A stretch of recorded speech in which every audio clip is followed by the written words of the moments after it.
Bon dia, nens i nenes! Avui us duc una cançó que tots coneixem. Els meus avis ja me la cantaven, però jo n'he fet una nova versió que us cantaré. I tocaré amb la flauta que tinc de quan anava a l'escola. Si us plau, canteu-la i balleu-la a casa vostra, als vostres balcons, a prop de les finestres, per encomanar amor i esperança al món. Vosaltres sou els meus petits guerrers de la pau.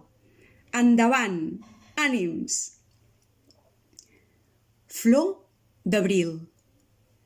L'Aina i la Gina s'estaven al balcó. L'Aina li oferia a la Gina una flor. Anem, tot corrent, portem flors a la gent, que escampin els seus pètals, que es facin pensaments. Adéu, guapos!